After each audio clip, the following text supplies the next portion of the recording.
Hi there. Um, so if you're following along with this free course, um, I created a video in the last 2 days, which is how to generate an SSH key pairs in various platforms. And I've also created a blog related to that video. You can check it out on this video. There's a link in the description. On this video, you can check out the playlist on the channel here. So go to the channel if you have time. Go to the playlist and you should be able to see the free course playlist here, or just go to the homepage of my channel and just scroll down a little bit. You should be able to see the playlist also here, and there's a few other courses here, but all are still ongoing since the channel is new. So you can check out the blog because it has all the commands and everything step by step will be shown here. Also the video is at the bottom, I believe, here, or you can just check out the table of contents to make it easier for you. So again, this is part of the free course Make Money with Websites. So this is part of the section which we are discussing about the additional basic server protection for your server.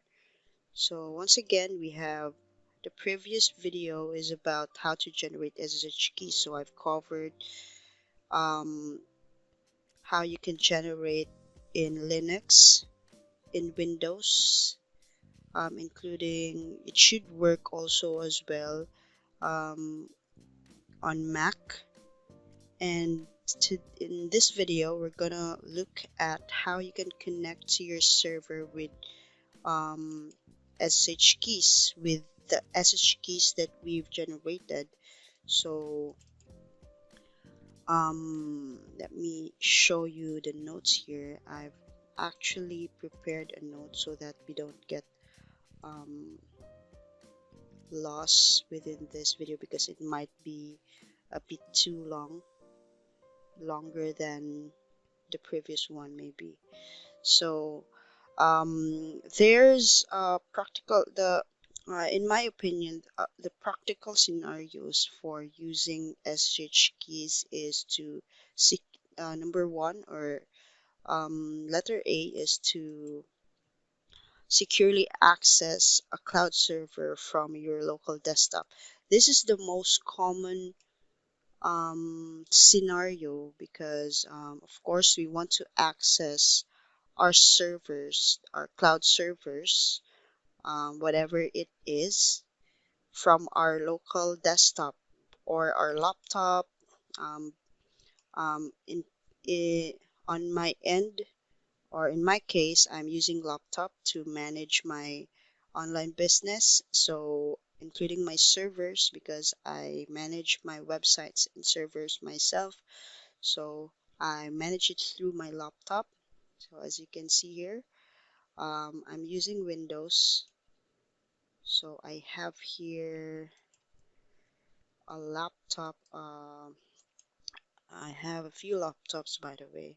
So when I travel or so I have here ThinkPad E560 and a few RAM for that, and I'm using i7. So that's the usually the case for most people. And for as a company, in my experience in the past, when I used to own a reseller hosting business, as well as an agency, a web agency, um, I I also use SSH keys to securely access my cloud servers from another server. An example of that is if you're using a private server. Um, that is useful for an additional or on top of the security um, system or security method that you're doing for your server. Let's say, for example, the when you are accessing your cloud server, you can actually secure it by setting a permission that you can only access it within one server IP, which is your private server. So what I do before is I set up an AWS instance, like for example an RDP. So let's say here, if you're using Windows, you can use this remote desktop connection to access a virtual desktop. And if you're not familiar with the virtual desktop, by the way, you can check out my channel. You can I did have RDP. I do have a video about this, so I showed you here how to set up a virtual desktop for Windows. You can actually use this um, remote desktop as well for Linux to connect to a Linux desktop or any other desktop virtual desktop OS. I'm going to show you later on how you can do that with Linux, not only Windows. So yeah, back to the idea is that um, the letter B is just to add uh, on top security to just access your cloud servers via one server IP. So that is one of the other case that I mean one of the other cases or use cases that I do for my end as a business.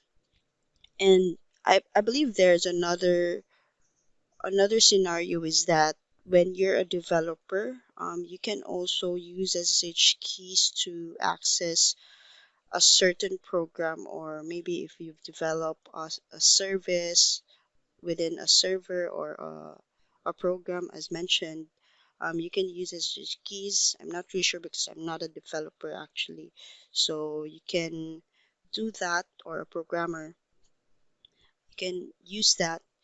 Um, Overall, the you can simply just think of it is to connect securely to your server.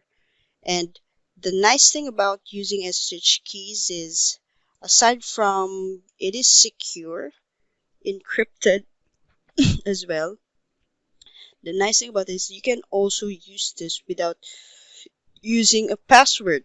So you can securely log in without adding any details. So that's the nice thing about this one, using SSH keys. So um, it's like just using, what do you call this? It's just like using Putty.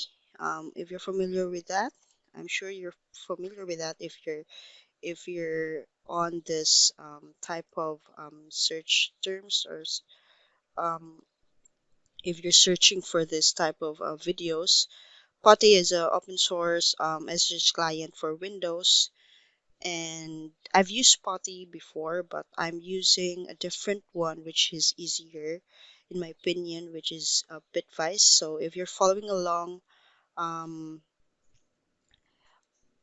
with me on this channel, I've already mentioned that what's the SSH client that I use, which is Bitwise.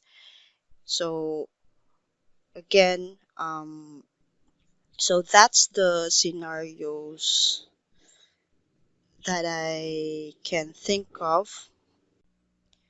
And for the tools to use is we will be using in this video to connect to your server, to our server. Since I'm using Windows, I will use WSL to um, show you how to use or to um, demo for Linux and Mac, and PowerShell, the built-in SSH tool for Windows. And also we will cover Bitwise, how you can use this SSH client as well. So again, I will use WSL to show you how you can use it as the SSH terminal for Windows and Mac, and PowerShell is for built-in usage for Windows. So if you don't want to use WSL, you can use PowerShell, and I will also share later on for Bitwise SSH client. You can think of Bitwise as your POTI, but this is easier. That's why I highly recommend you to download Bitwise and follow along for this tutorial. So the biggest question is that how does SSH keys authentication work? So I've noted this as simple as possible, and is um, I hope you already know why you should use SSH keys, which we've discussed here, the common scenario. So the first, how it works is that, of course, based on the previous video, you have to generate key pair. You have to generate the pair of keys, the keys from either your local machine or your remote machine. Okay, and I've shown you this, how you can do that in different platforms, such as Linux, Windows, and Mac. For Linux, it should be the same how you do that with Mac. And the next part, which is I will show you in this video, the 2 and the 3 part, I will show you in this video, which is to copy the public key into the remote server, or vice versa. So instead of copying the public key to the remote server to get access to the remote server from your local machine, so if you don't want that, you can also download the private key from your cloud server to your local machine to get access for that cloud server. The best example for that, if you're familiar with cPanel, if you're using cPanel as the root or as a cPanel user, I believe the most common users uses shared hosting cPanel. So if your provider give you access to SSH, um, when you go to your what do you call this? I did shared in the previous video as well how you can generate keys from the cPanel user interface. If you've done that, and you should be able to download the private key as well as root. I've also mentioned that in the previous video. You should be able to download the private key. So when you download the private key, you will then use that to access your cloud server from your local machine, which is either you use Spotty, Bitwise, an SSH client that I highly recommend, which is easier. And also you can use that in these machines. Let's say for Windows, WSL, of course, PowerShell, you can also use that. So if you're on Mac and Windows, you can use SSH terminal, which is built in. You can use that, but you will need to use some commands, but I will show you later on how you can do that in this video as well. So that's how it works. Okay, so and then we will then connect, and it should connect if you successfully um, copied the public key or downloaded the private key to your local machine. So the public key will be for the again, the public key. If you copy the public key, this will be the key that you want to copy to the server that you want to get access. And the private key, this will be the key that you want to save to your origin server that you want to use to access from. Okay, so I hope that's clear. So the next section that we will be discussing is the available options, which is your choice. So as mentioned here, there are two types of, there's actually two available options, which is to copy the public key to the remote server, or you download the private key from the remote server. So that's the idea for this available option sections. So it will be your choice. But what I recommend is the number 2 here, which is to copy copy the public key into the remote server, because there is a built-in command for that in Linux or in the SSH server console. So, which is easier instead of you downloading the private key to your local machine, unless it's from cPanel, okay, or other control panels that they already have set up everything for you. But if you're using a standard install of an operating system, there's a few steps you need to take if you want to give permission to the local machine from the cloud server. But if you choose to generate a key pair from your local machine and just copy the public key to the remote server, it will be easier. And we have a lot of ways to do that, which I will discuss in a later part of this discussion. So for number 1, I will show you how to do that from cPanel. So the cPanel SSH keys that we've generated in the previous video, we will use that to access cPanel, and that is the best example for this option here, which is to give permission to your local machine from the cloud.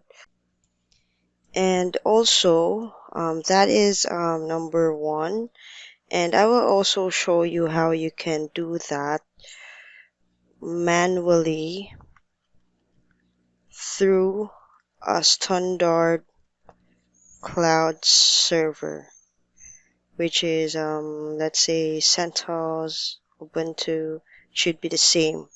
So if you have a standard install of a cloud server with standard OS install cloud server. So I will also show you this. And the next one is we will do the vice versa, which is to copy the public key to the cloud server from local machine.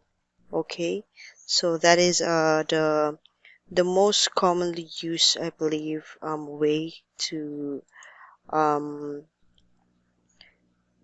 permit your SSH keys to another server or to a remote server. So this is usually the case for most system administrators because most of them are just using standard install of a cloud server.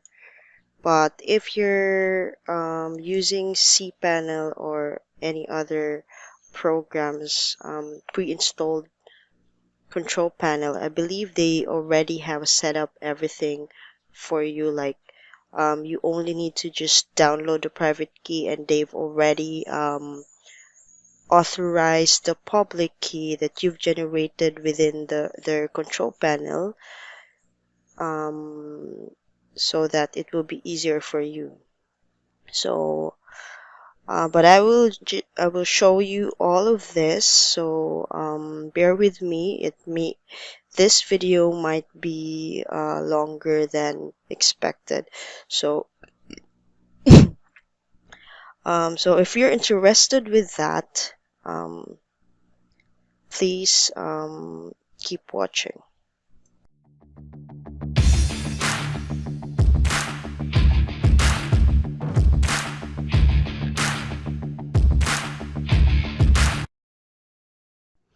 So first is let's check out first how we can give permission to the local machine. Um, the practical scenario would be if you're using web hosting control panels such as cPanel. So since this free course is based on a cPanel web host manager, we will use cPanel, which we also created an SSH keys in the previous video. So we will use that. And as a bonus, I will also provide a method how you can also authorize um, your public key and use the private key to download and access through your local machine.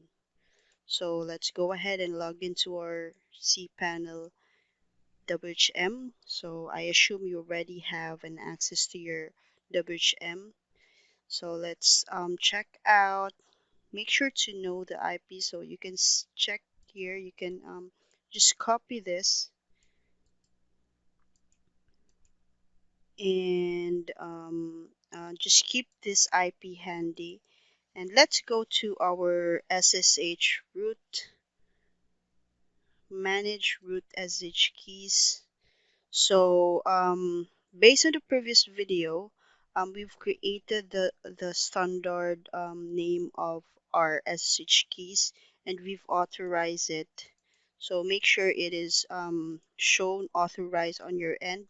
If not, just press here and it should show a button here to authorize and just click on that and it should be good to go. So now if this is showing right for you on your end, you can download this private key and just save it in your local machine or your computer, laptop, whatsoever. And make sure to know or to take note where you've downloaded that key. So I will show you how as well here. So this is my private key. And just a heads up, guys, make sure not to share your private key on any video like what I'm doing right now. But don't worry, I will delete this anyway later on after this recording. So I just want to make sure that you can follow along with me. So you can copy this, or else maybe let's just check, just convert this. So if you're using Potty, so if you're what you call this, if you're if you know Potty, it's the most popular SSH client, which is an open source for Windows. So if you're using Potty, then you can use this, copy this, and put this in a notepad and save the file. But since we are not using Potty on my end, we will just use the SSH key, I mean SSH client that I'm used to, which is Bitwise, and I believe it's easier than Potty. So I'm going to just use this private key. I don't need to convert it to use for Potty. And just copy this and open up a notepad. Open a notepad, a new notepad, and paste your private key and then save. So save anywhere that you want it to get access later on. So let's probably just use the let's probably just name it with key, cpanel key, meaning private key. So make sure as well the save as type, scroll to the top and select all types here and save. So once that's done, we can now close that and wait a bit, and then and then we can now confirm if we can connect to our cpanel server or WHM through SSH with that private key. So let's go ahead. There are two ways you can connect through the private key that we've downloaded from our WHM or cPanel server. We can use either if you're on Windows, since I'm on Windows. I want to show you first how you can connect through Bitwise. So make sure to download Bitwise first. You should be able to download it. Just Google Bitwise download or Bitwise download. And if you are redirected to the site, um, this, make sure to download the SSH client installer. If you're redirected to the download page, as you can see here, there's a Bitwise SSH server. Make sure to just download the SSH client. Install it to your Windows if you're using Windows. And once you're done, go to Client Manager here and let me remove this first. And click on Import and navigate to the key that we've saved earlier. So on my end, I saved it here and I have, oops, sorry. So I have named that, wait a bit, let me just clear this out. I've named that with cpanel underscore key, right?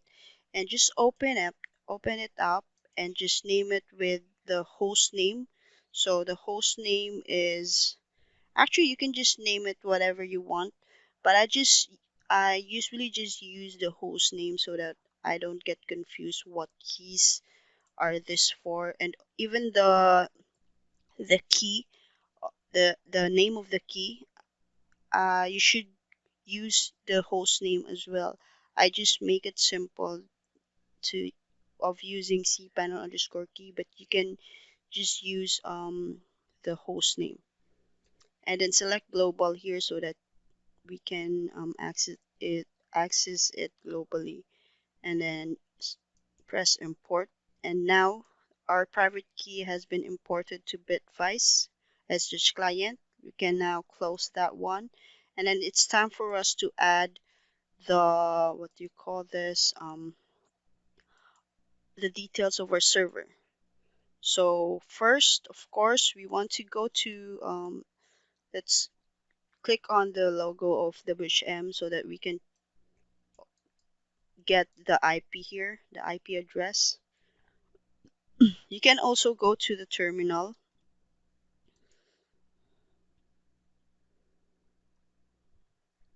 and run um, wait a bit, run this code here or this. You can run this. This is a open DNS anyway, so this should show your public IP or your IPv4 for your server. So here you can copy that to make sure that it is your IPv4, or you can simply just go to the home page of WHM and it should show here your IPv4, your dedicated IP, and then just paste it in the host name. Or if you've already set up your host name correctly, um, pointed to your IPv4 or your dedicated IP, you can also use your host name here. But to make it simpler and to make it sure that you are using the right dedicated IP for your server, especially if you're using cloud server providers, it might be a bit confusing because they use they use just like in AWS, they uses the term elastic IP, and sometimes the private key is showing here instead of the public key. I mean the IPv4 that we should use. So for the port, if you haven't changed your SSH port, it should be the standard one, which is the port 22. And then the username, since we are accessing our SSH keys through the root user, I'm sorry, which is in WHM, it should be root. And then for the initial method, just select public key because we are connecting through the public key with our private key. And you can just select auto here. Bitwise is a very smart tool. It can detect but what we have as a private key and a public key on the server. So once that's done, you should be able to connect. So let's go ahead and try that. Login. And as you can see, we are now able to connect. So please log in as user CentOS rather than the root. Um, so we've been terminated. This is specifically only, guys. This is specifically for AWS providers. So we can actually fix that through, let me check here. This is probably because of maybe, or let's try to instead select the global here and save. And let's go back to, okay, so as you can see, the problem, by the way, earlier, everything should work unless your SSH has been what do you call that? Let's probably check first the SSH the configuration file, and make sure, guys, that you are permitting your root. Let's just scroll down and then find the permit root login. So as you can see here, it's permitted. It's um showing yes. If it's showing no, make sure to change it to yes, and also go to the other one here.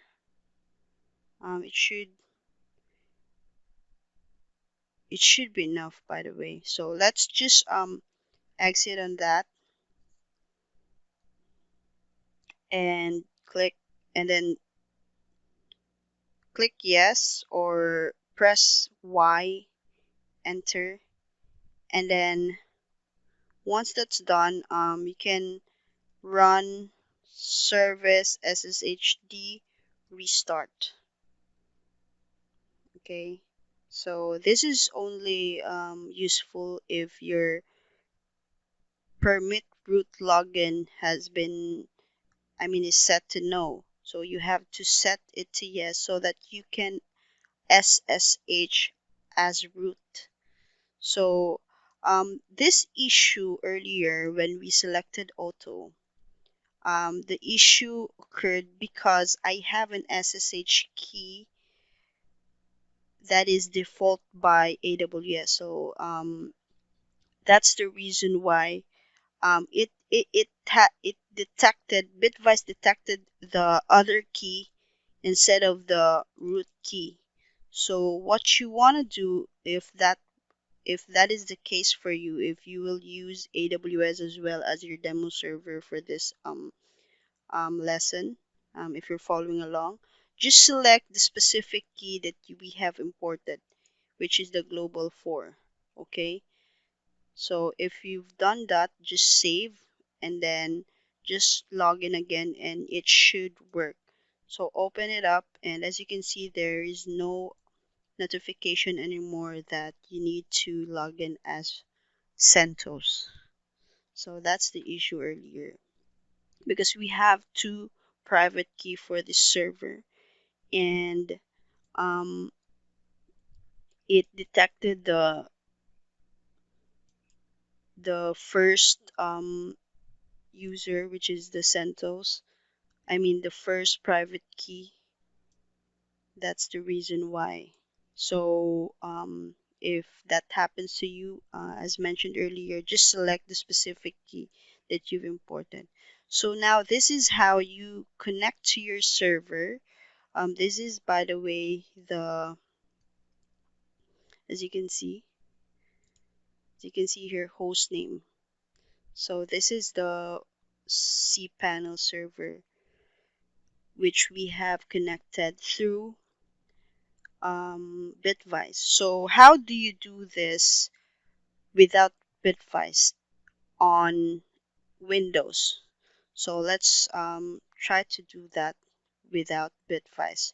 So make sure you have the location of your private key handy. So we can do that. Let's use the built-in PowerShell of Windows. So if you're using Windows, you don't need to install anything. You can just SSH through PowerShell. So just just search PowerShell and just click on that, and you should be good to go. Or you can simply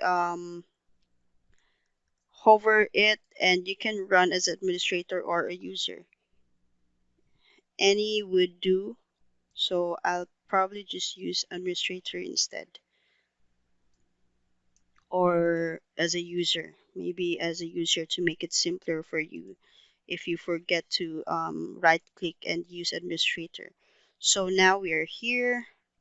So let's see how we can connect to our server, our cPanel, with our private key that we've saved inside our document file under the my keys here. So this is the file, and which is this one. So it's under the my keys folder under the documents folder. So this is the location. So just copy that and run cd paste, and then make sure guys to add double quote for the folders that has two or more words. So since this is my keys, add double quote there and then press enter. So as you can see, we are now in the under the my keys folder within documents. So if we ls means list the files inside this folder, inside the my keys folder. So as you can see, we can see here that um, so you can see we have the same files here. So this is how PowerShell shows the files within the PowerShell console, while in our folder, our standard folder on Windows, it's here.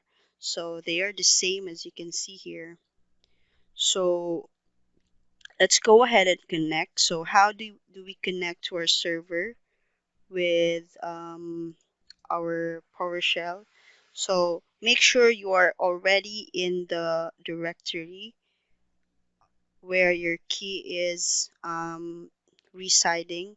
So let's go and just run this command SSH -i flag means that it is telling SSH that, let's say it's me telling SSH that, hey SSH, I am using a custom name of a private key. Okay, so just copy the name of your private key here. We are telling SSH that we are using a custom name of our private key. If you're using a file name which is the standard one, that which is the ID underscore RSA, I believe you don't need to add here, or maybe you can probably, to make sure it would work, just probably use this type of format to telling SSH that we are using this key to connect, because we have a few other keys here as well. So once it's done, if your server is using a custom port, you can use this flag -p and then the port. But since I am using the standard one, I'll just use port 22. So as you can see here, or else I can just leave it, or just don't use the p flag because it's standard SSH port. And then once that's done, we can now um, add the user along with the host name or the IP. So let's check the IP. Let's go to the home page of WHM and then copy the IP here and then paste it. So to paste it within PowerShell, just right click. And to copy something, you can just select and it should be copied right away. So it's here. So once that's, and if you're using a user, a cPanel user, you need to use the username of that user. But since we are using the root, then you can use root here and then select enter, I mean press enter. So as you can see, last login. So we are now logged in to our cPanel server. server.mawix.xyz. This is the host name. So to confirm that we have logged in, I will create a file inside the home directory. So as you can see, these are the files within the home directory of my root server. So I will create a text file. I'm here dot txt. So as you can see, it's here. So let's check in our PowerShell if that file is present. So as you can see, it's here. So if we delete this, so let's remove this.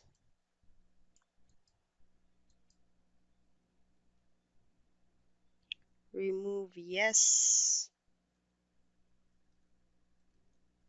So it's now been removed. The I'm here text file has been removed. So let's check in our WHM terminal ls. So as you can see, it's been removed.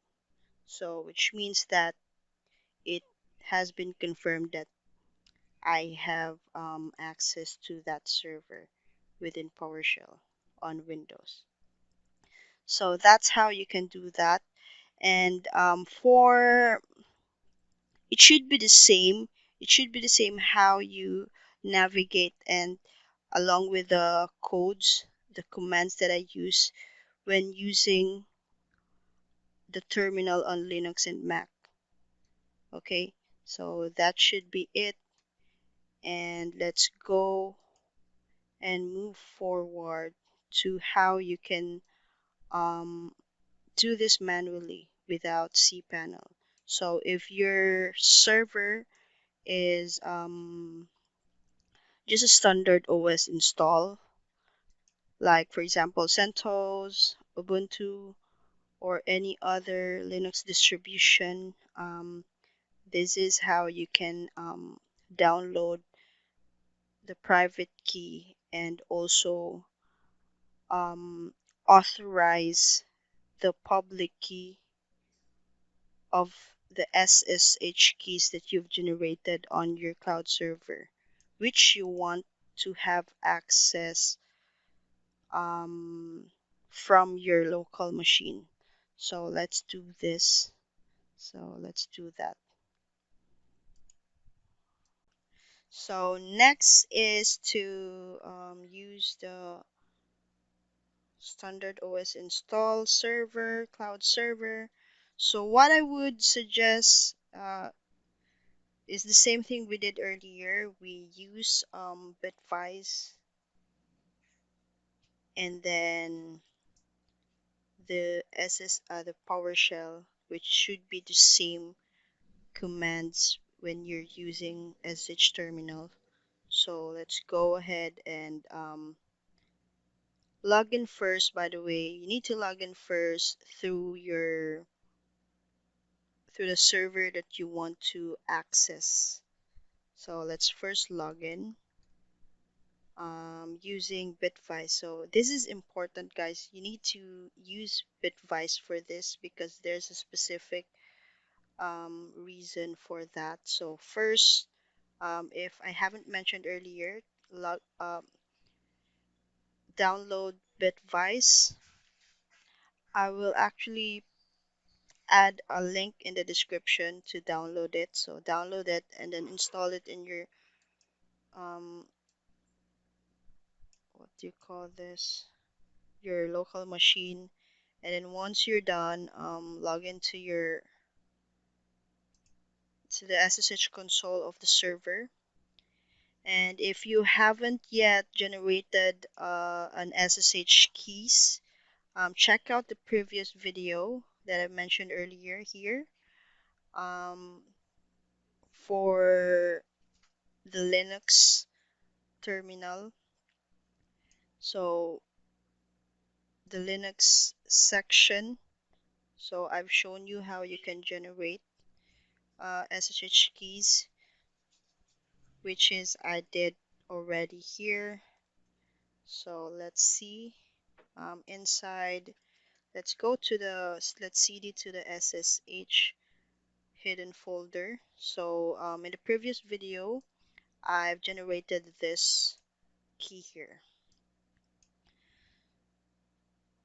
So what I would do is download the private key. The same thing that we did for cPanel, but the difference is that we don't have the cPanel interface to download the key. So how do we download this? Using Bitwise. That is, we can actually use cp command, but it is from our local machine. And since this option here, this section here is managing the file within the remote server, so this is the remote server, so we will download it within accessing the remote server, which is this, the cloud server.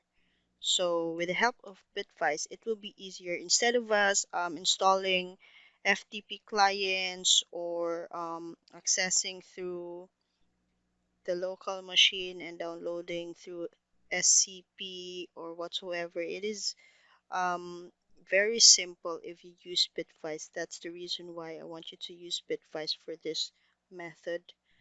And open Bitwise, the control manager of Bitwise here, or else probably just close the terminal, but make sure to log into your server along with the details of the server, the cloud server.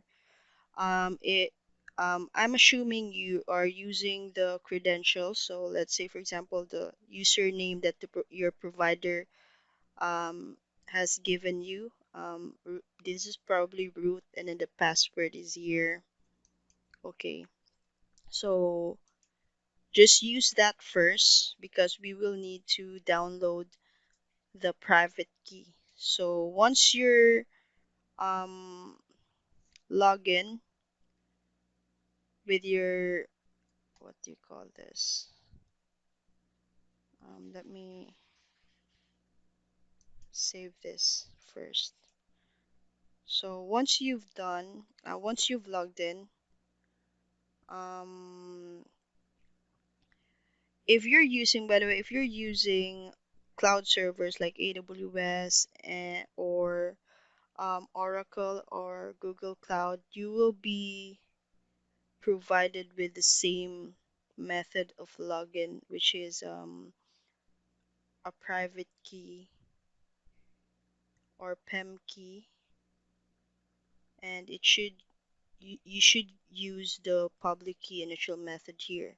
So the problem with this method is that the previous video that I showed you is we are generating, I mean we've generated using the root user. So if you did that, so let me show you instead. If we open up,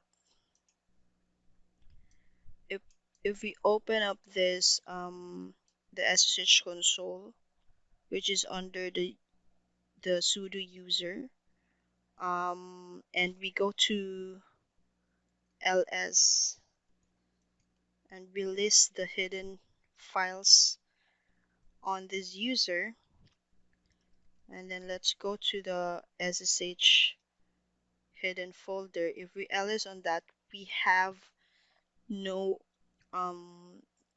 SSH keys here. So that's the issue. So what you want to do is to log in through root.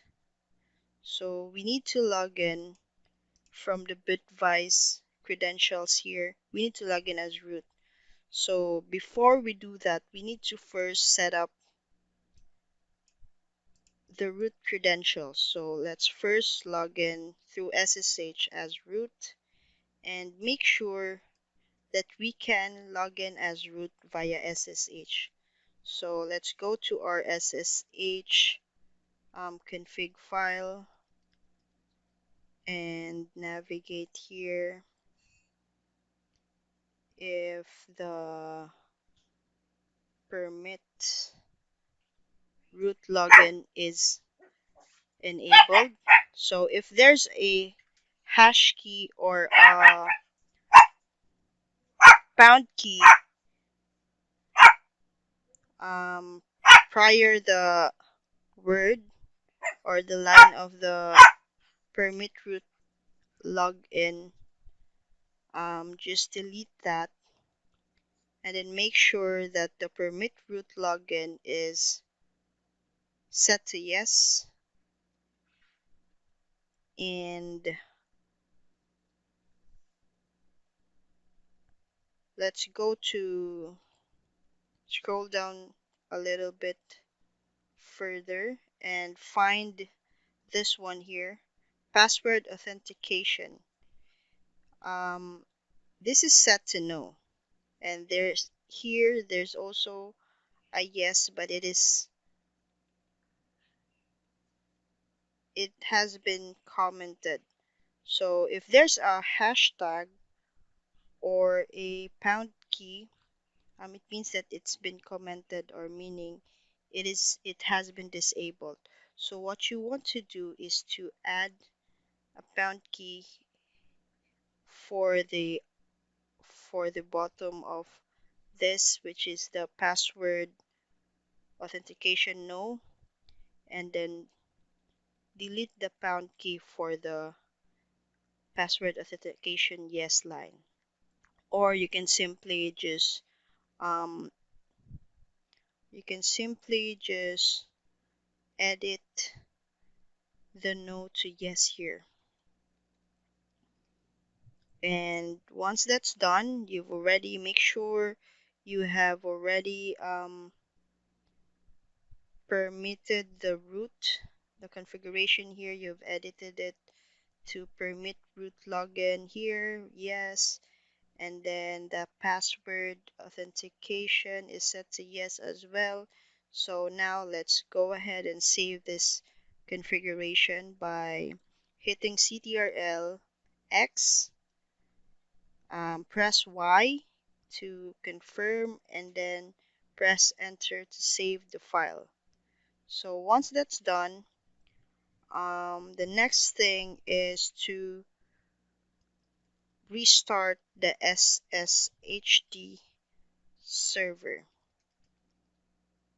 This is the command. And after that, we need to set our root password. So this is the command, and don't worry about the commands. I will add it in the description below and also on the blog. So just add your new password here for your root so that we can access it via Bitwise later on. So it has been successfully updated. So we should be able to log in through the root credentials already. So let's go ahead and confirm that. So let's log out here first. Log out and edit this to root password and add our password. Make sure to enable store encrypted password in profile and add our password, the new password that we've set up for the root user, and save profile. Select any computer anywhere, don't ask me again, and press OK. Save profile once again and then login. So as you can see, authentication completed. So to confirm that we can access the SSH console as a root user, as you can see,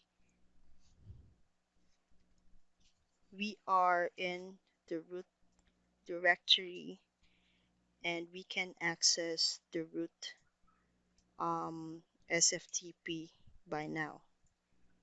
So let's go back to the Bitwise Control Manager, SSH Client Control Manager here, and let's open up. You can close the terminal, but make sure that you are logged in to the server. And let's go ahead and open the SFTP. And as you can see, we are logged in via SFTP through Bitwise. And we can download our private key that we've generated in the previous video here. Navigate that one, and then we can download. This is the private key. So just download that. So you can select where you want to download here. So I'll probably just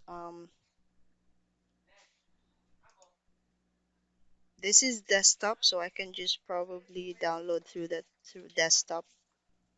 Just keep the location handy. So you've downloaded it through desktop. So it's here. We can now exit on that, and then same thing that we did earlier. Just import your key through the client key manager. So import and navigate to the desktop where you've downloaded your private key through Bitwise SFTP. So you need to select all files here so that you can see the private key, which is here. To make sure that that is the latest one, just select here, if you're using Windows, the date modified. So it should be here. So open it up, and as you can see, let's go ahead and select the same thing what we did earlier. It's now 5. The comment. So this is Santos, the user, the host name, Santos import, and make sure to note that it is the global file because we will be selecting that later on. So let's close that. And now this is the server. So we are using user credential, if you can remember. So now let's try to use the public key authentication. And the client key, select the global file, and then let's go ahead and save that. So once you've saved, log out first, by the way, log out from the earlier session, saved, and let's log in.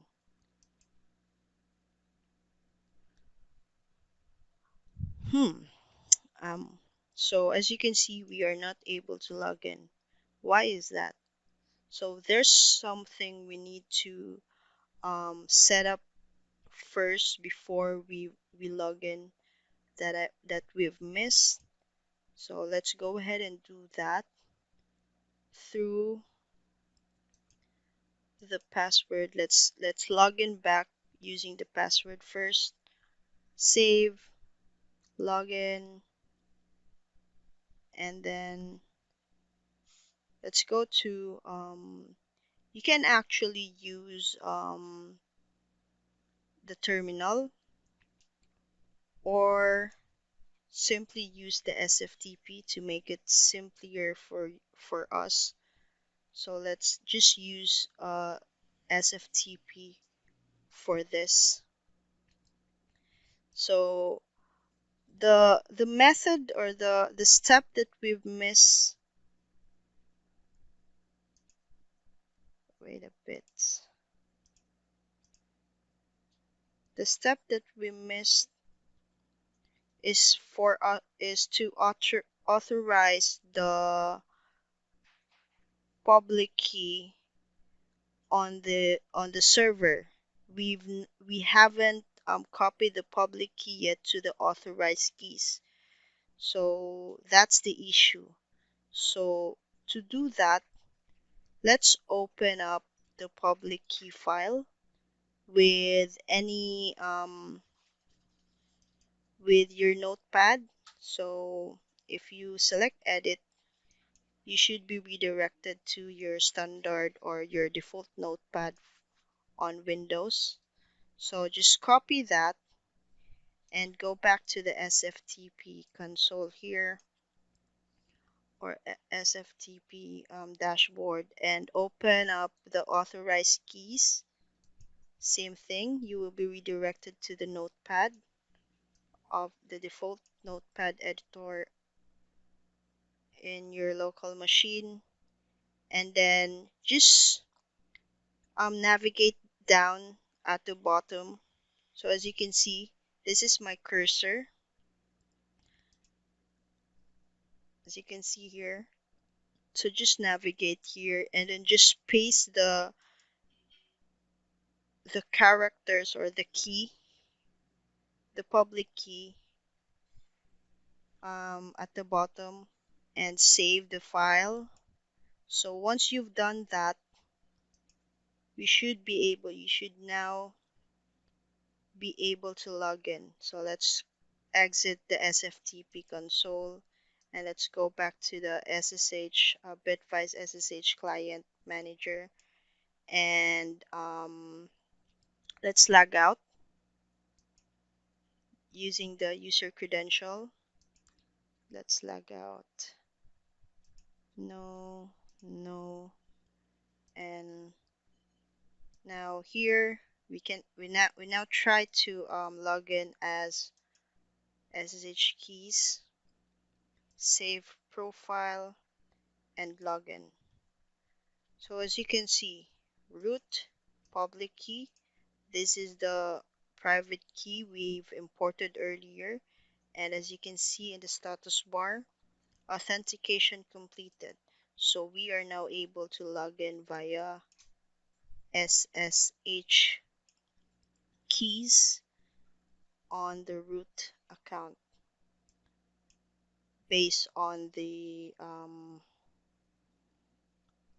do you call this? Based on these keys. So if you what do you call this? I'm not sure if I've already mentioned how you can use the terminal for this, but don't worry. Later I will show you how you can do that through the PowerShell. So this is how you can authorize the public key to in your manually authorize it in your standard operating system install without web hosting control panel like cPanel. So you need to authorize it manually by copying the public key content to the authorized keys, and downloading the private key to your local machine, and then importing it into your Bitwise SSH client. So the next method is to use PowerShell to do all those things that we did within Bitwise. The PowerShell method should work the same thing as using the terminal on Linux and Mac. So let's get started. So open up your PowerShell if you're on Windows or your terminal. And now we want to log in into the server that we want to get access with. So let's go ahead and SSH to that server using our root user and password.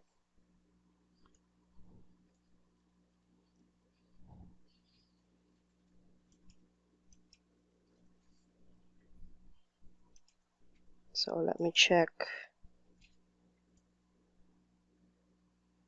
CentOS. So I want to log in through. You can also use your host name, by the way. So this is the command. And once again, don't worry about the commands. I will add it in my blog. So you can just copy and paste that. Enter, and then it will ask you to, if you want to connect. So let's just answer yes, and then add the password. So make sure that you have already set up the password for your root. If you want to connect via your root, or if you want to connect by your user, make sure that you can access them through user credentials before we can set up the SSH keys to connect via our local machine. So password, I hope this is right. So successfully connected. So as you can see, I am now connected on my CentOS cloud server from my PowerShell on Windows. And now it's time for us to copy. It should be the same method, but it's the only difference is that we will be working on the downloading of the private key via the SSH console. So let's clear first the console here, and then let's go to our DOS, our hidden SSH folder. Navigate to that and ls. So this is the SSH keys that we've created in the previous video. So this is the private key and this is the public key. So first is to make sure that the content of our public key has been authorized. So how do we authorize it? The same thing that we did in the previous method, but via Bitwise SSH client. We want to copy the content in this file into this file. So let's see what is what's inside the authorized file here. So we haven't yet deleted from the previous method. So let me do that first. So let me delete that first so that we can work on this method from the start. So let me save that, and if you cat or if you check the file, the authorize underscore key file, you should only have one key here, which is your provider key. Let's say if you're using AWS, Google Cloud, if you're using that and connecting through SSH keys or the PEM key, you should have here at least one key. So the name of my key is Hong Kong. So this is how it looks like. And the same thing that we did earlier, we need to paste our new public key, the mawix.pub content, below this key. So below the line. So let's go ahead and go inside the authorized keys. I'm using asterisk. This is a wildcard way to access it because there's no other author something file name here, so it should open up the authorized underscore keys. So the first line is the AWS, so make sure to scroll down to the bottom of the file and then paste your public key. So I haven't yet copied my public key, so let me copy it first. So let me cat the pub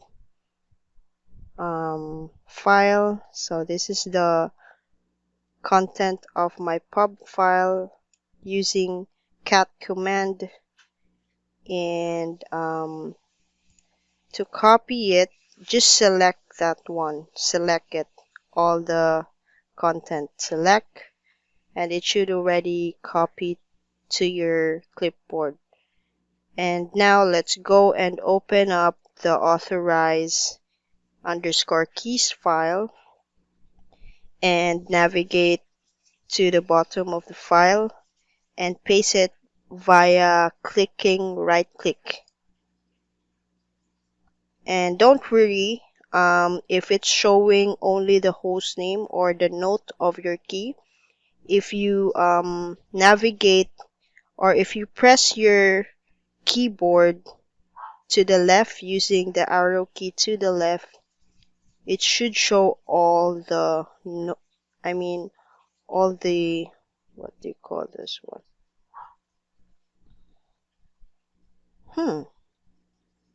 I think it's not. So let's try to erase the note here instead and hit enter and paste it once again. Let's go back and close it instead, and let's copy this once again. I'm not sure why it's not working. Let me paste it inside here. So it doesn't copy when I select it. So what I would do is to right click instead. Maybe let's just select, or maybe just select and then use your CTRL-C in your keyboard. So CTRL-C, press that, and let's go back to the using nano to the authorized keys file, navigate at the bottom and then right click. So it should now work. I mean, it should work for you. So let's go ahead and confirm.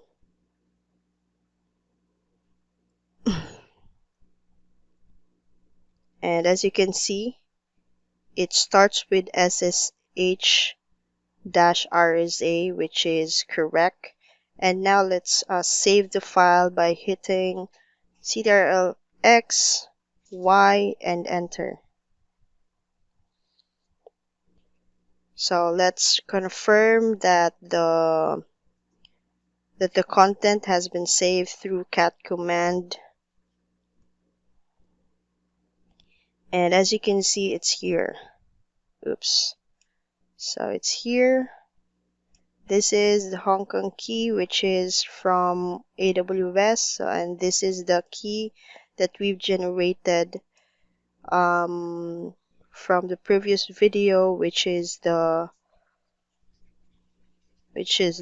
mawix.pub. So that's how you can authorize a public key inside a server. So once we've downloaded this private key and connect through it from our local computer, and we just need to connect via a specific command to successfully connect it through the private key. So let's do that via downloading our private key. And to download our private key, we can do two methods, which is the manual way is to copy the content inside our private key, which is what we did in the cPanel, but the only difference is that it's in the cPanel or the WHM interface. We've copied that one if you remember earlier. And The difference here is that we will be copying it through the SSH console, which is the same thing that we did here for the public key. So let's do that. Let's use the cat command and open up our private key. So it's here.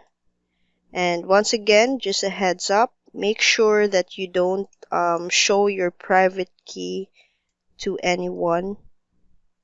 So just scroll to the top, up to the begin RSA private key, and press Ctrl+C from your keyboard, and then you should already have it in your clipboard. So open up a notepad, a new notepad, and paste your private key, and then save it somewhere you can remember. So I'm going to paste it under my downloads folder, or maybe my documents folder, and name it with Mawix. So we can now close that, and once that's done, let's go ahead and exit from the server, from the cloud server, and go back to we are now back to our PowerShell. So you should know that we are inside the PowerShell console because it's showing here PS, which means PowerShell, and the location. So this is the destination, the location where we are navigating from the PowerShell console. So next is to navigate where our key is. So let's navigate to the key, which is, I believe, that's probably LS instead. And let's find the documents here. So the documents is there. So let's CD documents and LS, and we should be able to see the key that we've pasted earlier, which is, it's here. So oh, I have saved it via, I've saved it wrong through the text as a text file. So let's open it up once again. So let's open up the file that we've saved earlier. Let's open it up.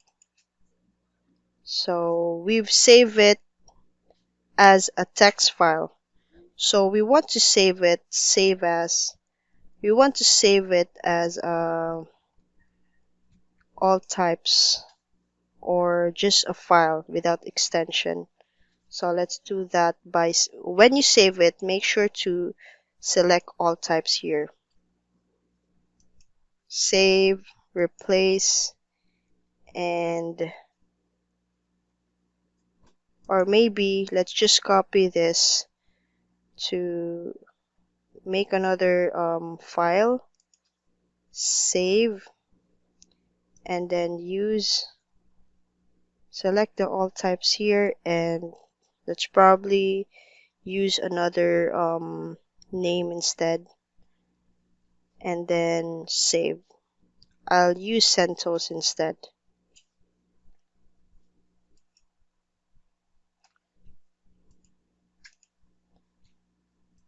Exit on that. So if we ls here, we should now see CentOS without an extension. So now we are ready to connect to the server.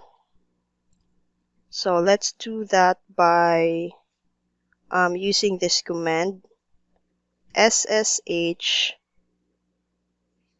So we are connecting without a password. We're just connecting using the SSH private key. So SSH -iflog double quote CentOS, which is the private key, and then the user of our server, which is root, and our server IP. The server IP is this, or you can also use your host name if you've already set that up. So hit enter, and as you can see, we were not asked for password or any credentials, but we've successfully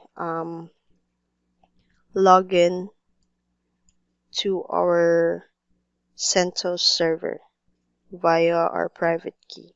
So that's how you can do that to access your cloud server and set up the SSH keys to access it from your local machine if you have generated the SSH keys from your cloud server. So the next section here that we will do is to do the vice versa, which is to generate. Let's say if the scenario is that you've generated from your local machine, generated the SSH. So if you want to use the SSH keys from your local machine and copy it to your cloud server that you want to get access with, this is the section for you. So this is much more easier because SSH have a dedicated command for that, which is the SSH copy ID, and there are other commands that we can just use one line to make it work. So I just showed you the first method, which is from the cloud to your local machine, and now the next part of this video is or for this method is to do the vice versa, which is from the local machine to the cloud. So to copy the public key to your cloud server or remote server. So let's get started. So the first one is to test it out or show you how to do this via Bitwise SSH client, which is the same that we did earlier. We've done the first method with Bitwise and then the PowerShell, which is just the same with using SSH terminal on Linux and Mac. So let's do this via Bitwise. So of course, if you remember, we've created or we have generated. I've generated or I showed in the previous video how to generate SSH keys. So I have it. Wait a bit. I've discussed this in the previous video. Here, here. So if you check it out, we've generated SSH keys in Bitwise. So for that key, we will use that to access, which is from Bitwise, okay, not from the cloud server that we've done in this video earlier. So the generated key we made here, which is I will show you. I have shown in in the previous video. We will use that to copy or to access another cloud server. So let's say or any other cloud server. So let's say, for example, this is in the comments, under the comments, this was the generated key from the previous video. So this was that. So to get the public key, um, you need to export it through this button here. So this is specifically for Bitwise generated SSH keys. Okay, so let's export that, and this is the public key, and we want to use OpenSSH because you can also use though the standard one, but I prefer to use OpenSSH because I believe it's cross-platform, so it you might get compatibility issue later on for the standard one. And OpenSSH, I believe, is new. I'm not really sure. Please let me know in the comments to educate me. So let's go ahead and export this. So this will be the public key.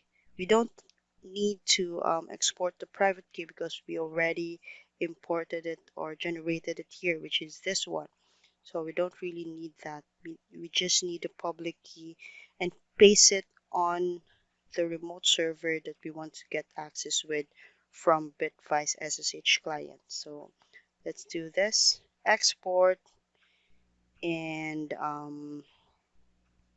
let's try to export it here. So let's name it with Bitwise. So you can actually use any name, but I'll just use Bitwise so that it won't be confusing for me. So as you can see, it already um, Windows already knows that it is a public key. So just leave it as is, save, and now it's done. So the next thing is for us to log into the server that we want to set up the public key and get access with it through SSH keys authentication. So so the first thing, of course, if you if you have a server which is from AWS, you will have an access through SSH keys. But if you're from Contabo, or if your provider is from other hosting that only provides you with a root credential, username, and password, then you need to either way, any method you can log into the a server. So for me, I will log in as my standard public key that AWS provided me. You can log in as a root user if you want to.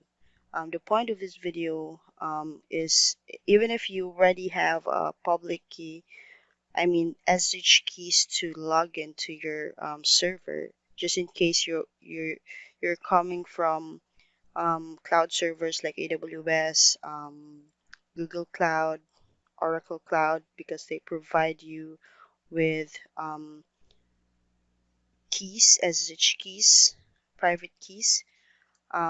It's still useful to know how you can generate one and use them for your own user, not for only the standard ones. So that's the point of the video, just in case you're confused why.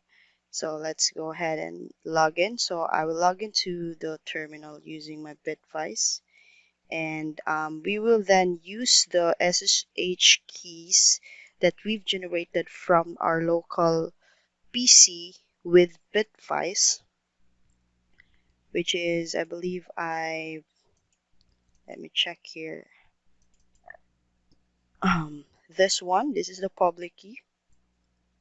So we want to use our own our own private key or our own SSH keys that we've generated in the previous video instead of just the standard proof the standard keys or standard key that our provider provided to us when we get the hosting. So let's go ahead and log in. So it will be um, um, for this method, I mean for this section here, instead of showing you how to use or to log in as root, I will show you how to log in as a different user instead. So for example, instead of root, earlier I've shown you how you can log in as root using SSH keys. So I believe it might be useful as well to show you how you can log in as another user. So let's do that by, of course, adding a new user. Let me check first if I've already created users here. So let me go to the home and check if I already have users. So I don't have yet any users aside from the standard one, and this is for my desktop. So I will create a new user under my name. So to do that, we just need to run this command, add user command, and this is the name or the user that I want to add on the server, which I will be using to log in via SSH keys. I mean using the SSH keys. Oops, sorry. So sorry, I haven't um, added sudo. So if you're using a user, since I'm using CentOS user, I did not use the root one. I need to use sudo. But if you use root user, then you can just simply add uh, run the commands without sudo. So to check, or maybe let's check here. So I already have my home directory for my Mavix user. So let me ID that user here to make sure to confirm that I have this user. So I have this user, as you can see. The next thing is for us to give permission or give root privileges for that user so that I can access the root account when I log into this user. So if you're not familiar with granting root privileges, I do have a video for that. So I highly suggest you check this out here and here, or maybe all of this. This course, I highly recommend you to check it out if you want to learn more about all this stuff. So let's do that with this command usermod ag, and I will, since I'm on CentOS, so I will add it under the wheel group, which is by default makes the user a pseudo user.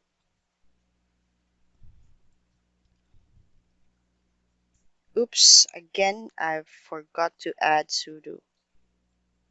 So now if we ID that user, it should show here the wheel group here, which means that it's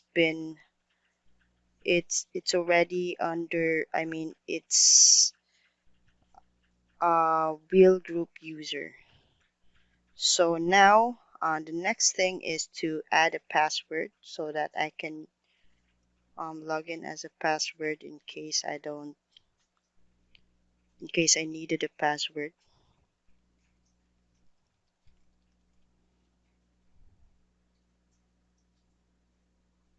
Hmm.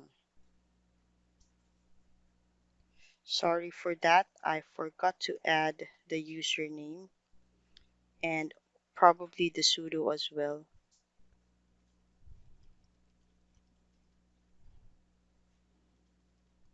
I'm adding the password now. So authentication tokens updated successfully. So it should now already been set up. The password for Mavic. So let's try to log in as that user using this command, which is oops, which is su-mavix with space. So let's use the password.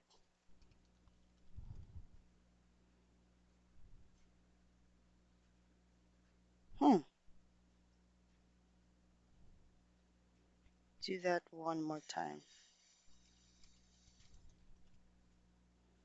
So that's it. I've probably mistaken to use the password earlier than that. I mean earlier. So now we are in the Mavix user account. So let's now we're now ready to copy the SSH public key under this user. So let's check first the home directory. So we don't have the SSH hidden folder.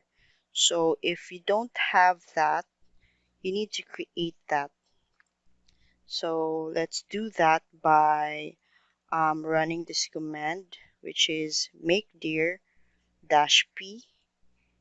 -p, I believe, will make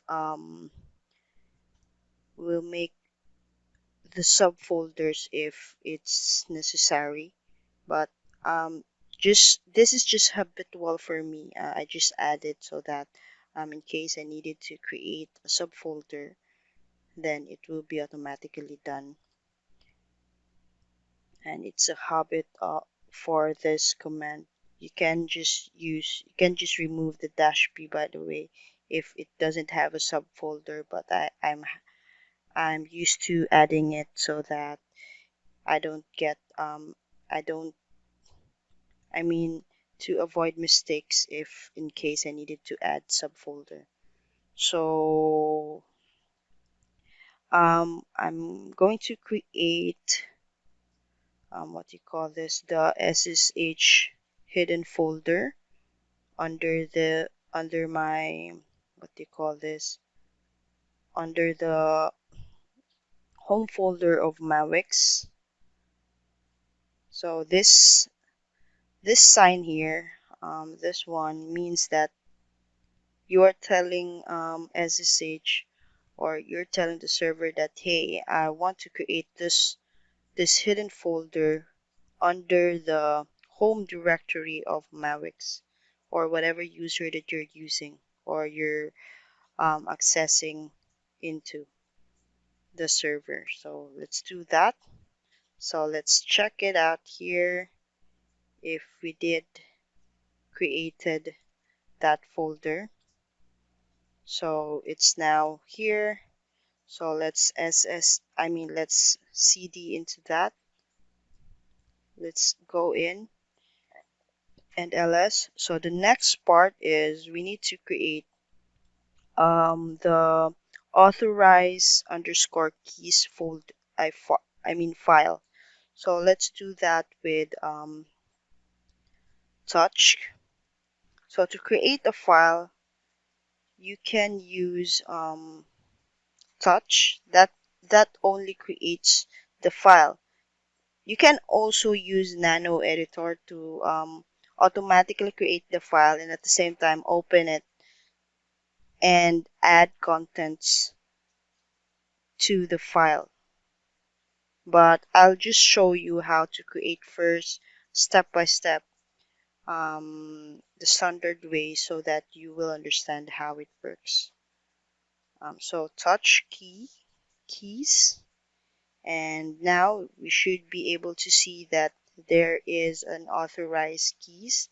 So this is where we add our public key, in which is a pair for the private key that is in the bitwise.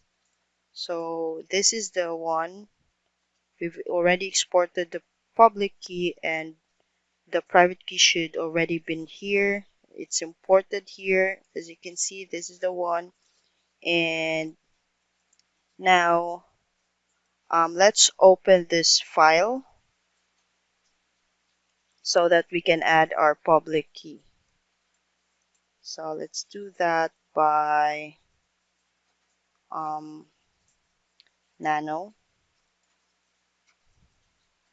So the file is empty because we don't have any SSH keys authentication for this user. So let's go ahead and open our public key for Bitwise using Notepad. So just copy that one and then go back to your SSH console, paste it, right click to paste, and then let's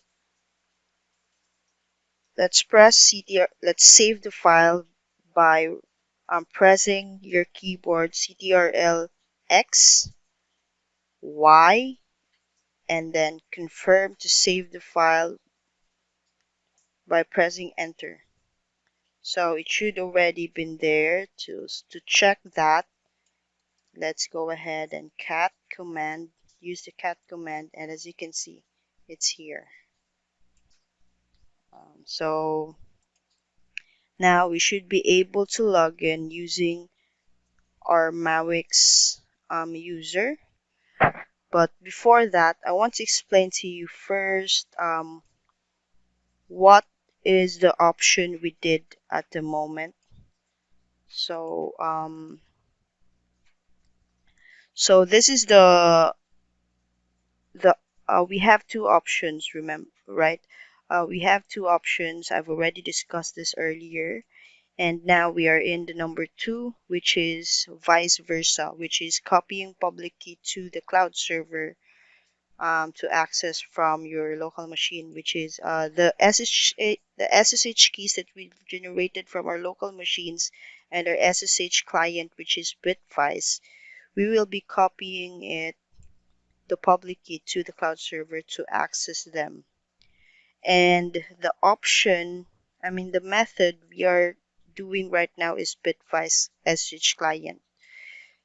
And the option to copy the SSH public key to our remote server, which is this one that we are working on, um, the option is the number 4, which is the one that I'm showing you right now is the manual way of doing things. The reason being, I've showed you the option 4 first because I want you to understand how it works manually, so that the other options here will be um, self-explanatory for you. These are much more simpler. This is the option 1 is the most easiest one, and this is the easy as well, but it has a longer code and a bit confusing. And this is also another this has one line of code as well, but you need to manually do it, access the server, and this is the option 4, which is the one that we are doing to show you how it works manually, how it works by on the back end. So now back to the SSH console. We now have just a recap. We already have pasted the public key, right? So it should already work, okay?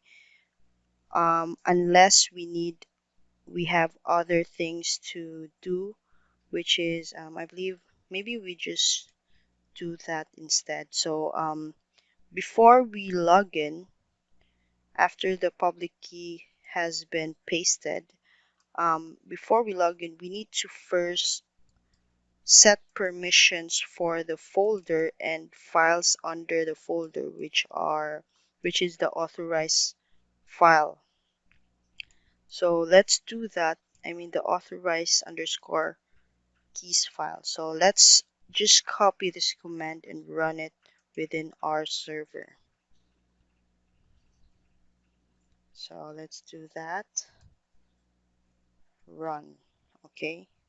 So if you're not familiar with this, it is setting permission 700 to the hidden folder SSH folder, and then the second one is setting permission. So it's setting 600 permission to the files. This is a wildcard to the files under SSH hidden folder. So it should now work. So let's see. So let's check it out if it does work. So let's close this first, and let's try to check the key as well. So it's a global 3, I believe. So let's set this to global 3. So we need to first let's just probably edit this because this is the server. So let's log out to that server, and then let's change the credentials. So we want to log in as Mawix, and public key is our initial method, and then we will use the private key global 3, and after that let's do save it, and let's go ahead and test it out if it works. So as you can see, if you can see the status here, authentication completed. So let's go ahead and confirm that by opening the terminal console. So let's see here. Um, so as you can see, Mawix and CentOS server. So let's do confirm the host name. So as you can see, centos.mawix.xyz. And let's also confirm the folder and the authorized keys. So as you can see, this is the server that we wanted to get access using SSH keys. So that's how you can use the method of number 2, which is to access your cloud server from the SSH keys that you've generated from your local machine. And that is to copy the public key to the cloud server.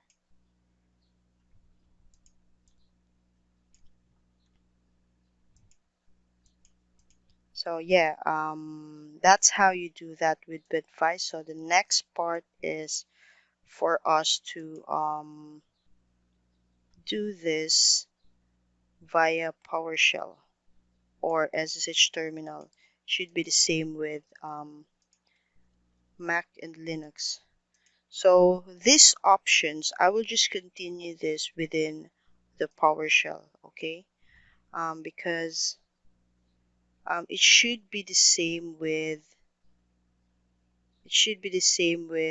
how the commands work, even if you're in the PowerShell. I just showed you Bitwise how you can connect the SSH keys that we've used on Bitwise, we've generated on Bitwise.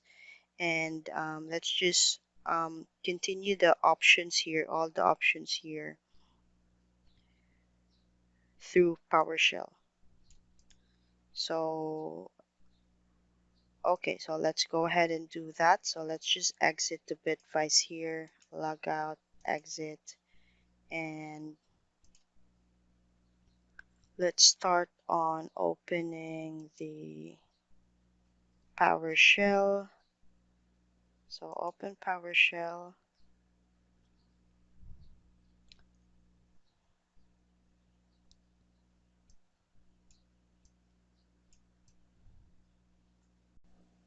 So now let's go on and proceed with the option 4, option 3, which is the least, the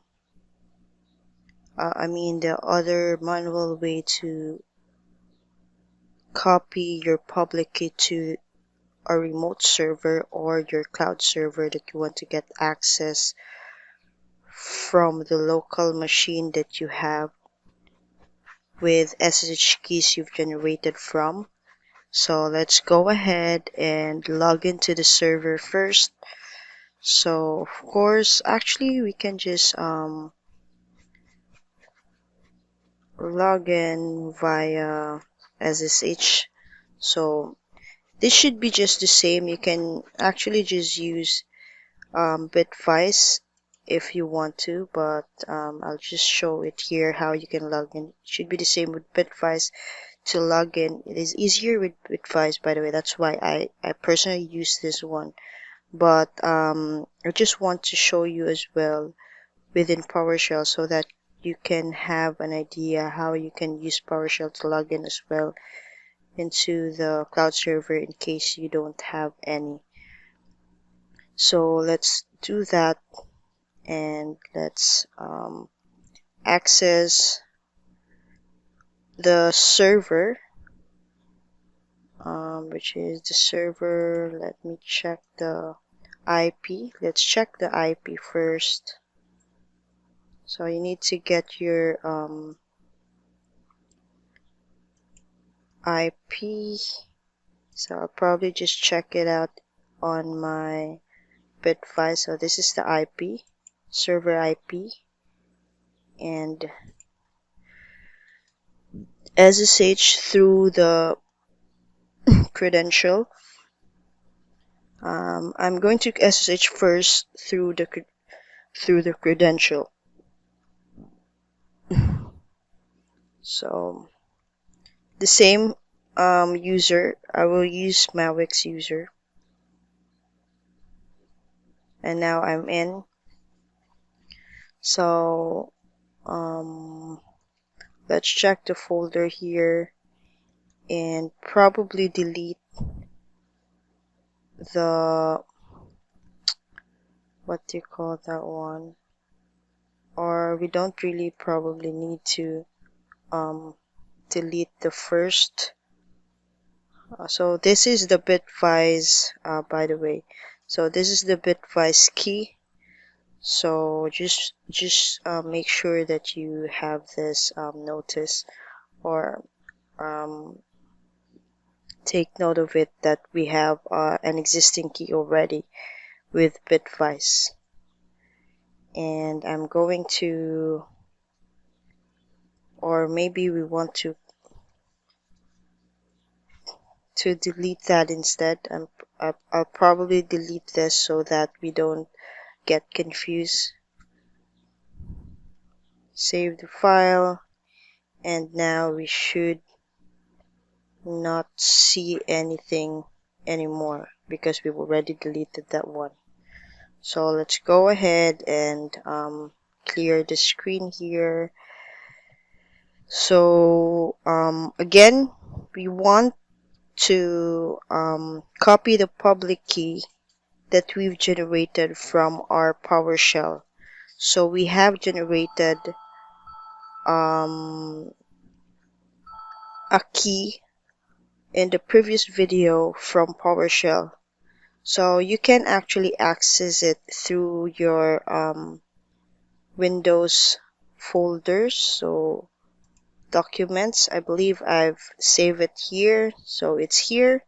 So the key that is the type of key that is the file It is the private key, and the public key is shown as Microsoft Publisher documents.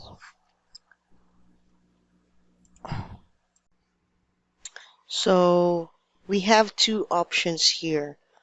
We can simply copy the the public key content through the desktop file, through the desktop UI user interface, or you can navigate it within your PowerShell,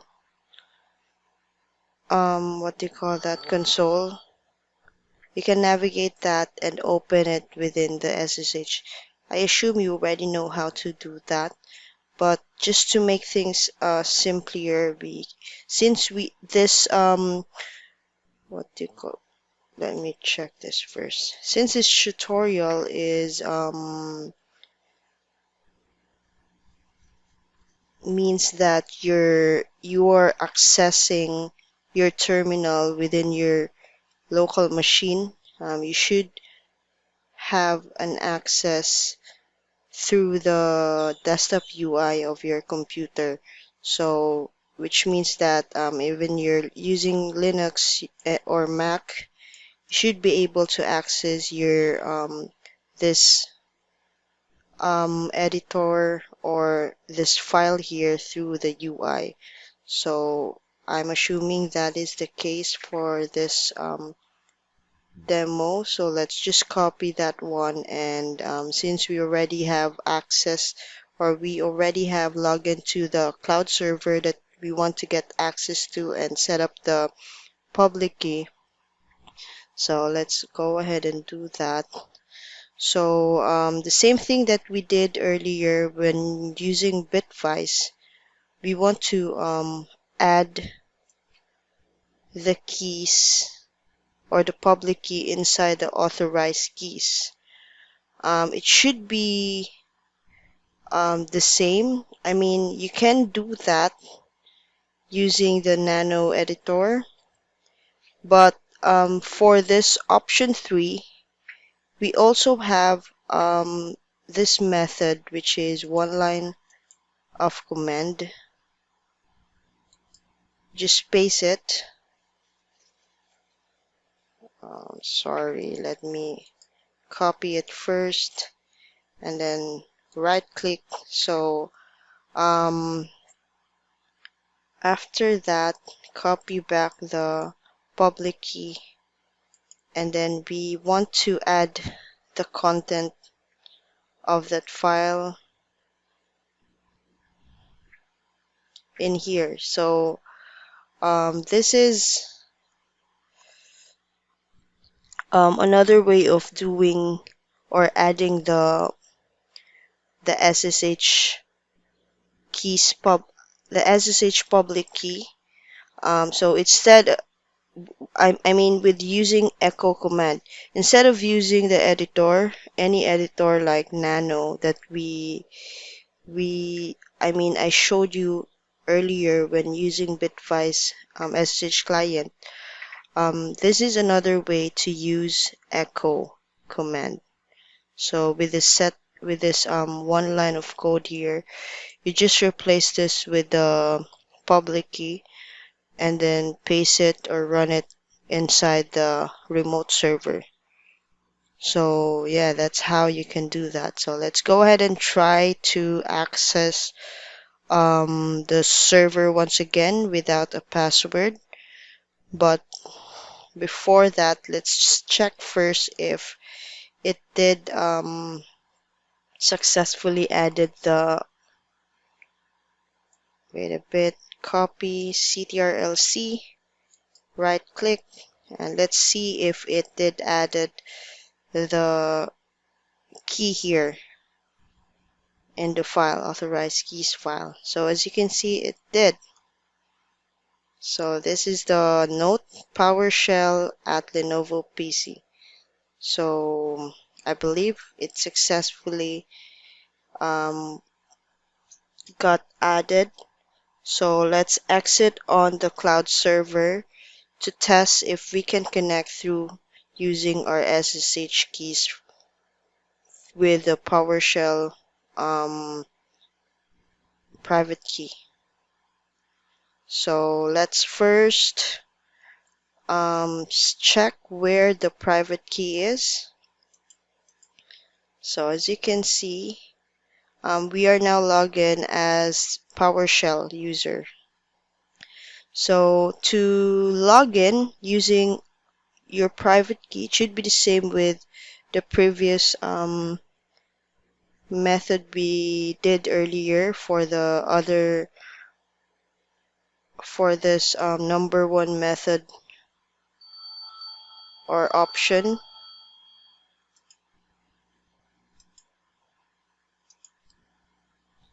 This one, when we give permission to the local machine from the cloud server.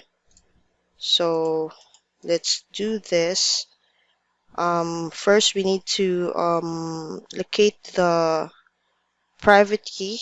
So I believe my private key is in my documents and my keys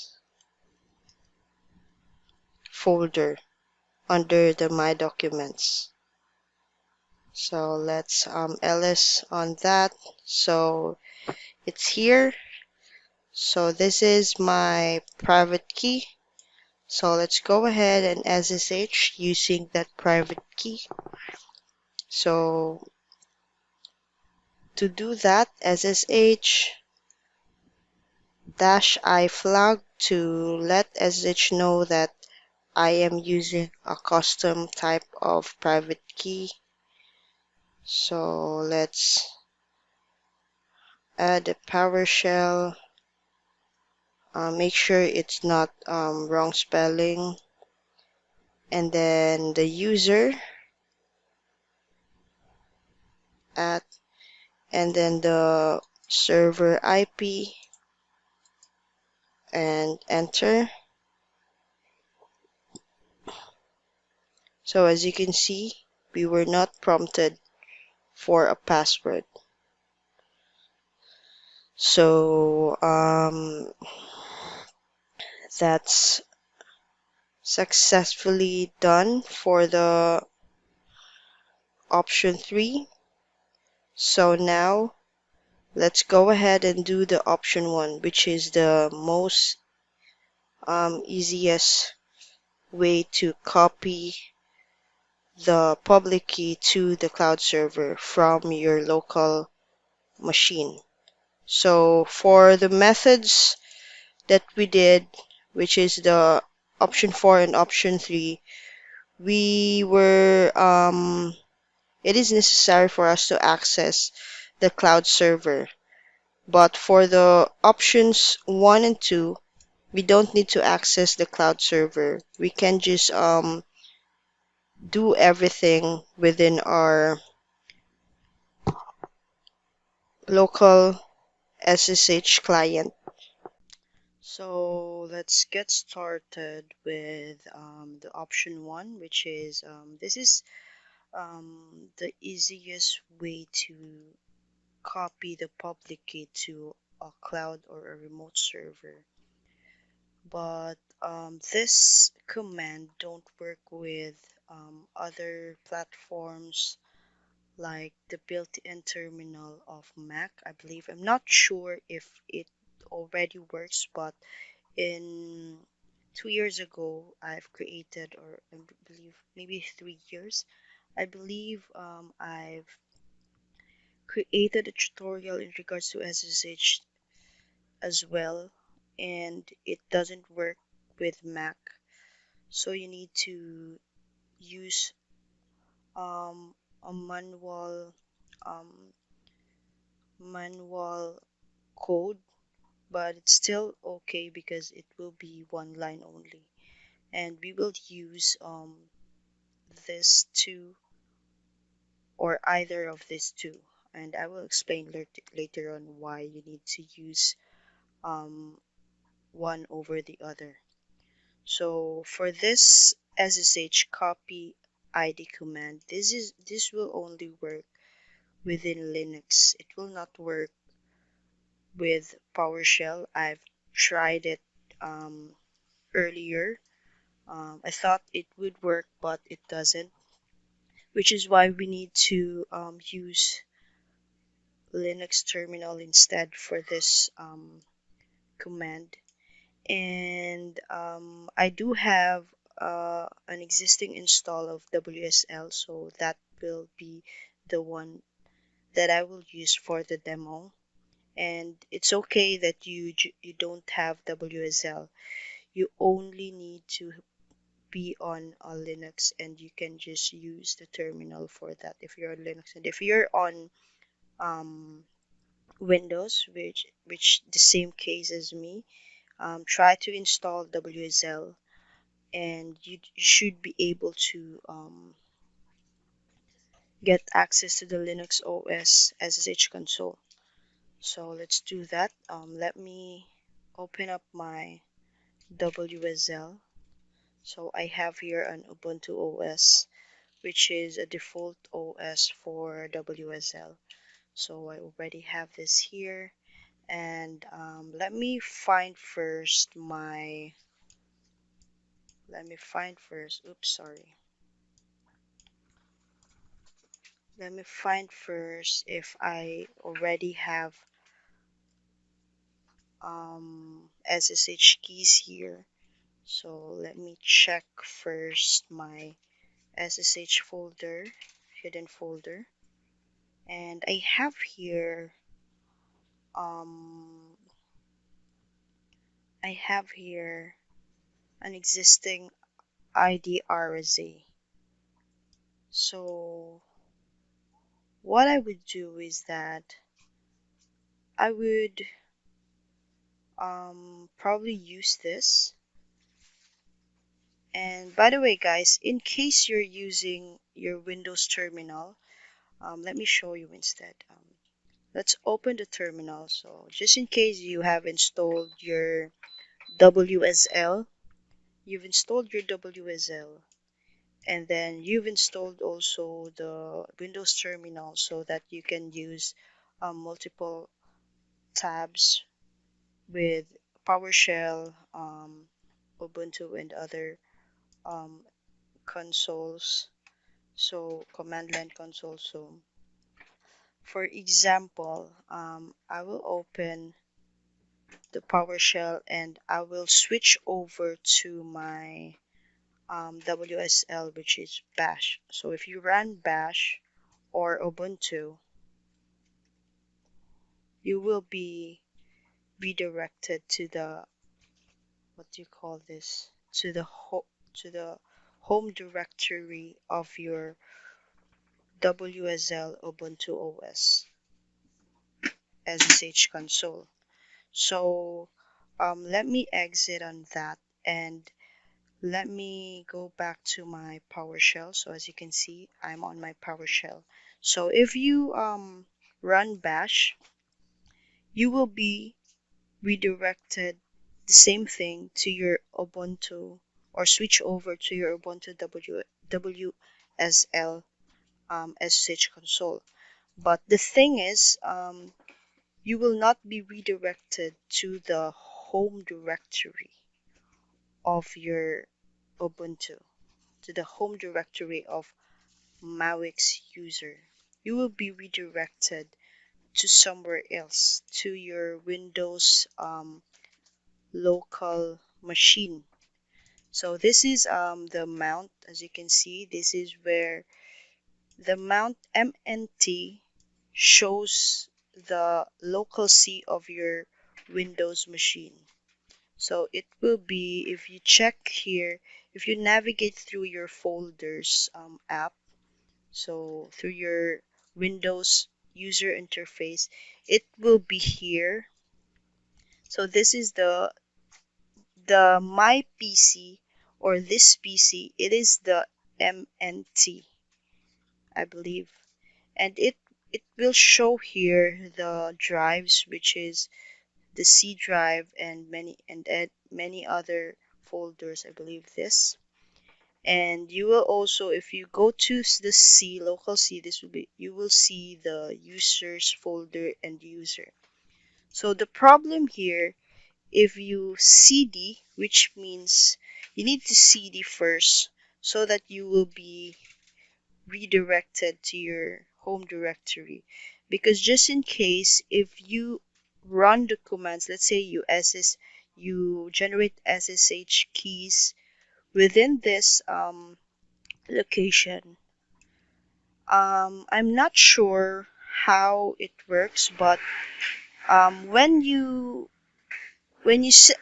believe WSL cannot um, properly set permission for your what do you call this, for your private keys, meaning it will not let you use your private keys because it will have an incorrect or not appropriate permission, because you cannot I'm not really sure though, but when I tried this early on, you can't really set, or you can't really run appropriate commands or permissions properly using WSL under the MNT folder.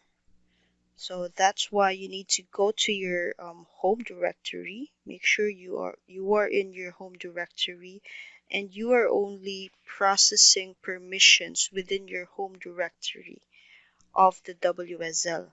Okay, so as you can see, make sure that you're in your home directory managing your files. So now I'm here, and for this demo, we will use the standard format of our, we will use this format, this file name. This is the private key and this is the public key. Okay, so I just want to make sure, just in case you're managing under the MNT folder of your WSL, you might encounter issues later on when it comes to setting permission for your private key, and it might not work for you, which is why I just want to give you a heads up. So now let's get ready for this demo here. So let's do this. So just copy this. So this will be the command that we will use, and then copy that one and add your server IP. So let me get my server IP from my Bitwise profile. And this is my server username, and this is my port, which is a standard port. You can remove this flag, by the way, if you're using a standard port. And this is ID RSA, because I have more than one files there, so I'll just make sure to state it to SSH copy ID command that I am using this public key to copy into my what do you call this, into my machine. And let's go ahead and enter. So my cloud server is asking for the password, because we need to provide a password first, because we are yet setting up the SSH keys authentication.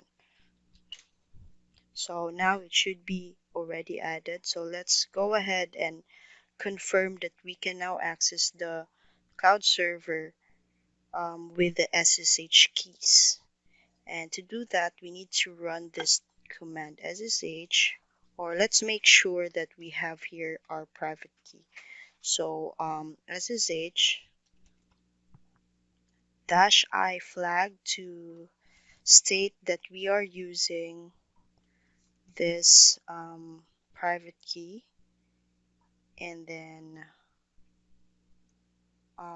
our server credential or our server username, and then our server IP, paste it, and run this.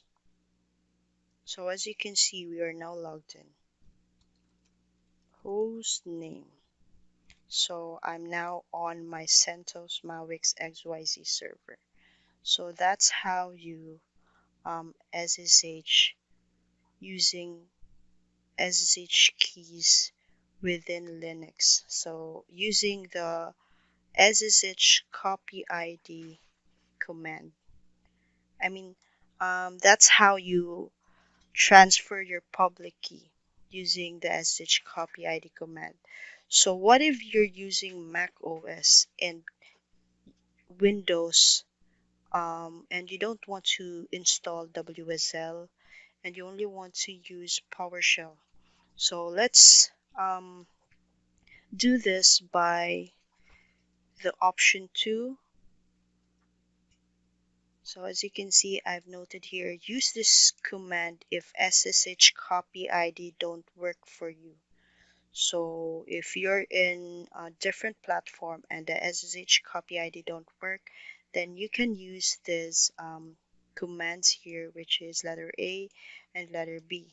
The one that I recommend is using letter B, but I also want to let you know that there is letter A as well.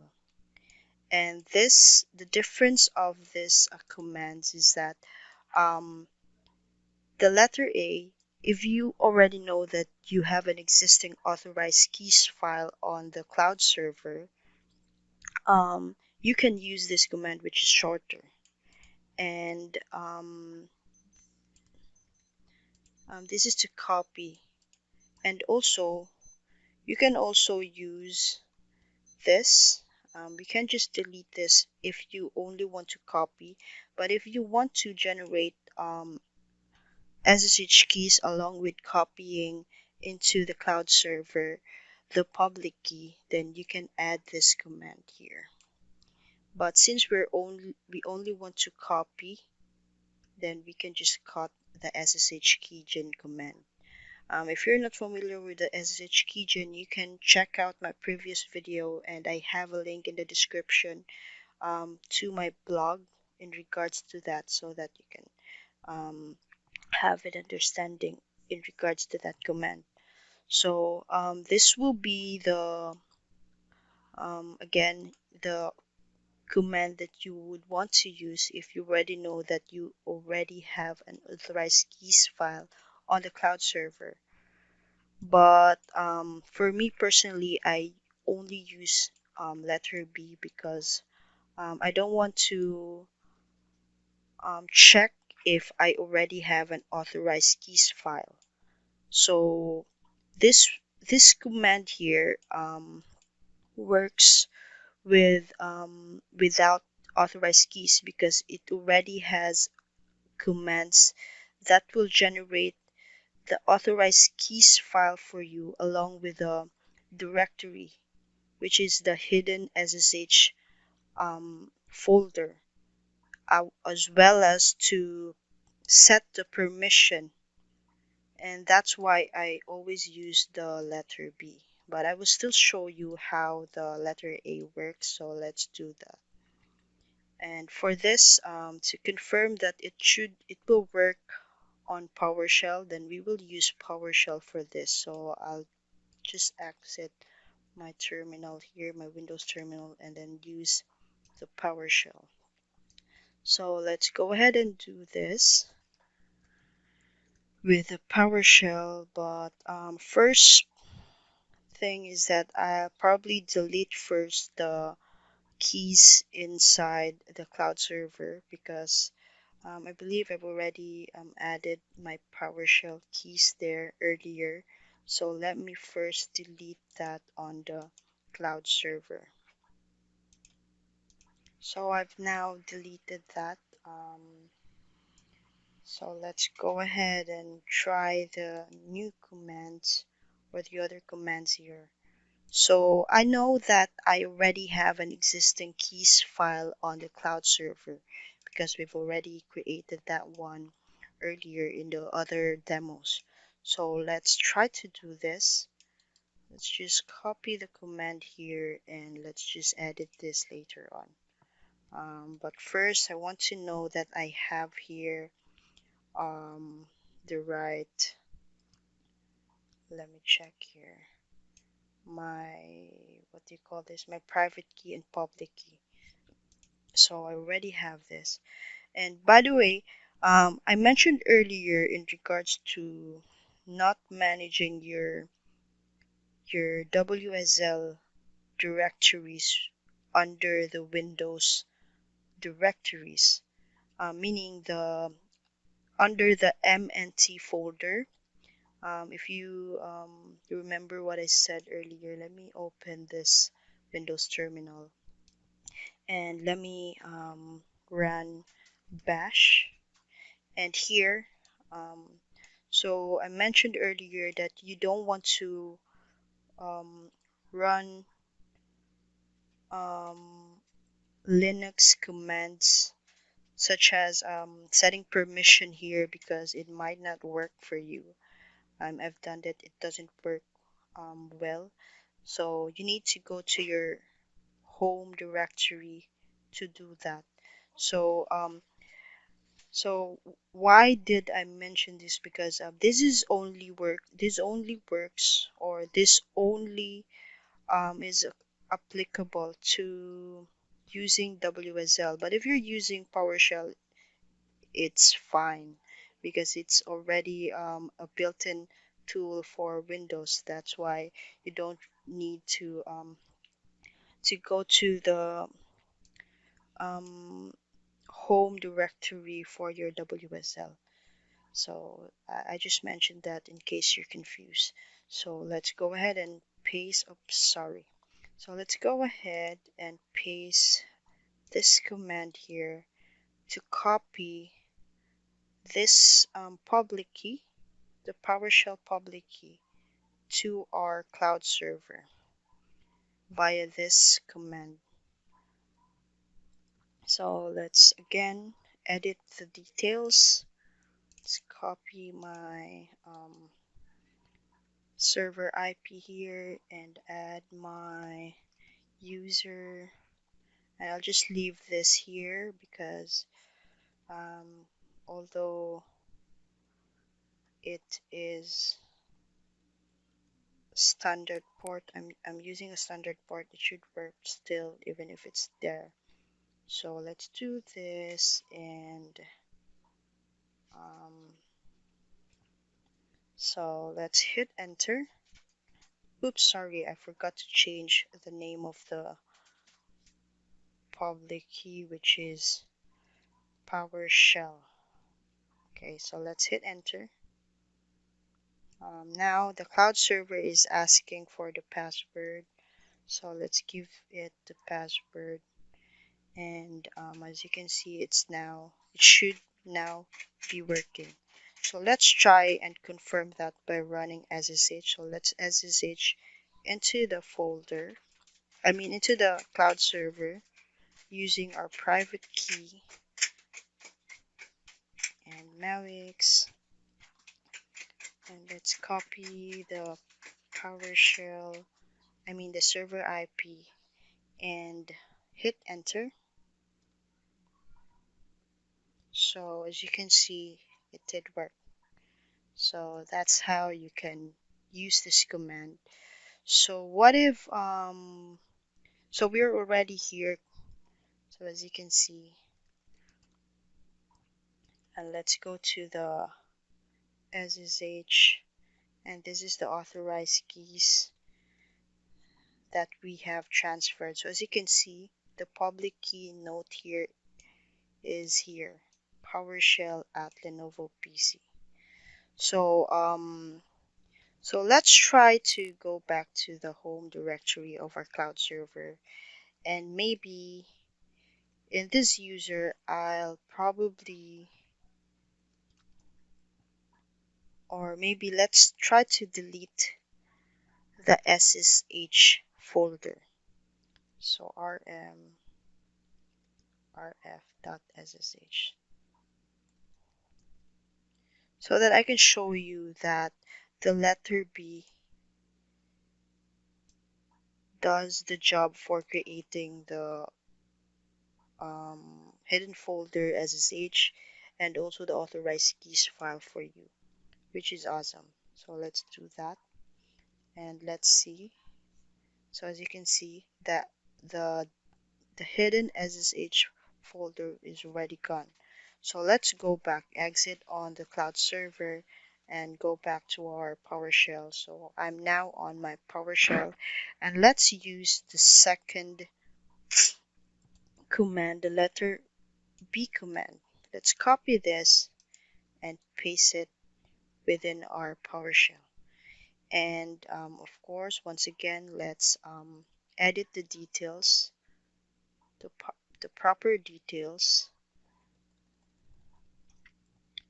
copy our server IP for the cloud server that we want to get access with, and I believe the public key is PowerShell, right? It's PowerShell. So now let's go ahead and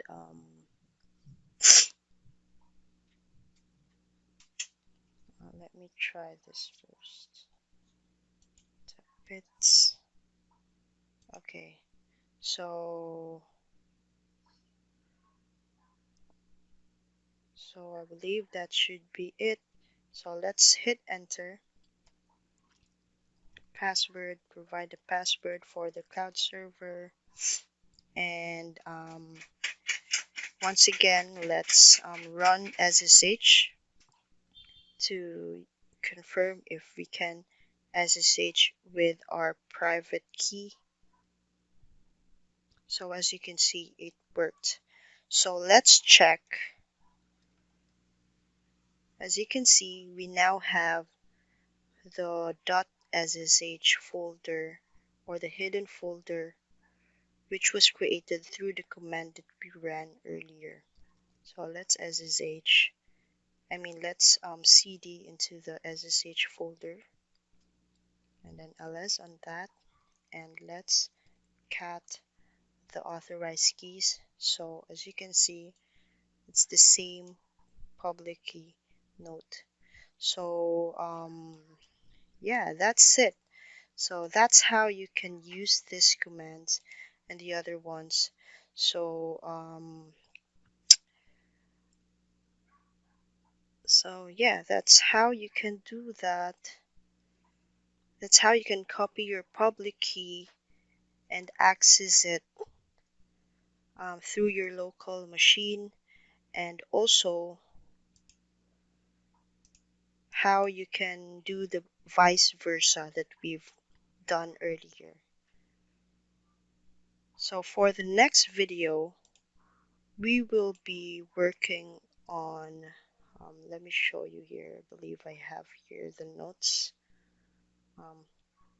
So this is the one, and you should be able to access your cloud server without a password already, right? So for the next video, let me highlight this with green because this is already done. The next video, I will show you how you can SSH without a password in cPanel. And I think I already showed you this in the past videos, but it's not specifically the tutorial, but you should already know that. But I will still cover this as a specific video. So let me know in the comments if you have any suggestions in regards to the methods that I mentioned here in this video, and I hope to see you next time. Take care.